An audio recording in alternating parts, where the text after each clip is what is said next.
اور دونوں طرف سے لوگ سمٹ کے رائونے میں پہنچ کے دین سیکھ رہے ہیں. یہ پہلی دفعہ دنیا میں. ایک تو گونگے ہیں، چلو گونگا تو صبر کرتا، اسے آتا کچھ نہیں. مجھے کتنے لوگ ملے افریقہ سے آئے 4 مہینے لگا رہے ہیں، اور ایک وہاں سے آیا ارجنٹائن سے 4 مہینے لگا رہا تھا. وہ اسپینش جانتا تھا اور ہمارے پاس کوئی ترجمان نہیں تھا اسپینش زبان کا. پورے 4 مہینے بغیر ترجمان کے گزار کے چلا گیا. تم 4 دن گزار کے دکھا دو مولوی صاحبان، 5ویں دن تم نظر نہیں آؤ گے. 4 مہینے ایک لفظ نہیں سمجھا. میں نے ایک سے پوچھا، میں نے کہا تمہیں کیا فائدہ ہوتا ہے، تم سمجھ تو کچھ آتا نہیں. تو اس نے ادھر اثر ہوتا ہے، ادھر اثر ہوتا ہے.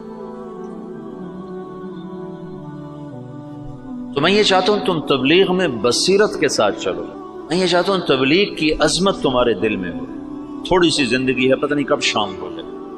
میں تو موت کا ایک جھٹکا کھا چکا ہوں، دیکھ چکا ہوں کہ کتنی ناپائیدار زندگی ہے اور کتنی بے ثبات یہ دنیا ہے، اور کتنا دھوکے کا یہ جہان ہے، پتہ بھی نہیں چلتا اور وہ کیا. تو تھوڑی زندگی میں وہ کام کرو جس کا نفع تمہیں زیادہ ملے، جس کی واپسی تمہیں زیادہ ملے. تو تبلیغ کے سوا اس وقت کوئی میدان عمل میں ایسا عمل نہیں جس میں لگنے سے تم سارے عالم پر اثر انداز ہو جاؤ، ساری دنیا کے انسانوں تک تمہاری محنت کا اثر پہنچو. جبوتی جیسے غریب ملک میں آگے بھی اس سے بھی غریب علاقہ تھا تجرو، جہاں کشتی ڈوبی تھی. اس جنگل میں اجتماع ہوا، 3-4 ہزار کا مجمع جنگل میں جاؤ. یا کتنے بڑے بڑے اشتہار لگتے ہیں، 300-400 سے زیادہ آدمی اکٹھا نہیں ہوتے. وہ جنگل، وہ ایک نکر اور ایک بنیان، یہ ان کا لباس تھا. 24 گھنٹے میں ایک وقت کھانا کھاتے. یہ جماعتیں جب جاتی ہیں نا تو ان کو دیکھ کے بڑے حیران، اچھا تم سارا دن کھاتے ہو، دن میں 3 دفعہ کھاتے ہو، 3 دفعہ کھاتے ہو. ان کو حیران ہو کر کہتے ہیں کتنا کھاتے ہو تم، بیمار نہیں ہوتے؟ بیمار تو ہوئے پڑے. غربت انتہا درجہ. میں ایسے ساحل سمندر پر میں ایسے گیا دیکھنے، تو سب کے وہ اثر کے بعد چائے پی رہے ہیں. چائے تو دیکھا وہ کالا کاوا پانی والا بغیر دودھ کے، ٹوٹی ہوئی پیالیاں، ٹوٹی ہوئی پرچیں. یہ ان کی بڑی عیاشی تھی کہ وہ سمندر کے کنارے چائے پی رہے تھے. نکر بنیان یہ ان کا لباس. وہاں تبلیغ پوائنٹ کو کوئی جانتا نہیں محمد الیاس کون ہے، کوئی جانتا ہی نہیں محمد یوسف کون ہے، انعام الحسن کون ہے، عبد الوہاب کون ہے، محمد سعد کون ہے. لیکن تبلیغ وہ ایسے کر رہے ہیں کہ جیسے رائمنڈ میں ہو رہے، جیسے پاکستان میں ہو رہے. خود جبوتی والے ان کی زبان نہیں سمجھتے، وہ اور زبان، پہاڑ کی کوئی جنگلی زبان بولتے. وہ تبلیغ کے معجزات اب نظر آتے ہیں، نظر تبلیغ کی کرامت وہ نہیں جو چھپی ہوئی، نظر آتے ہیں.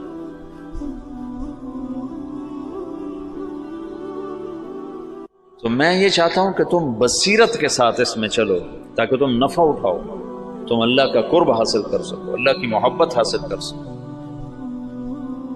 صحیح، میں نے پیچھے سے تفصیل بتائی تمہیں کہ سیاسی اکھاڑ پر چھاڑ کیسی ہوئی.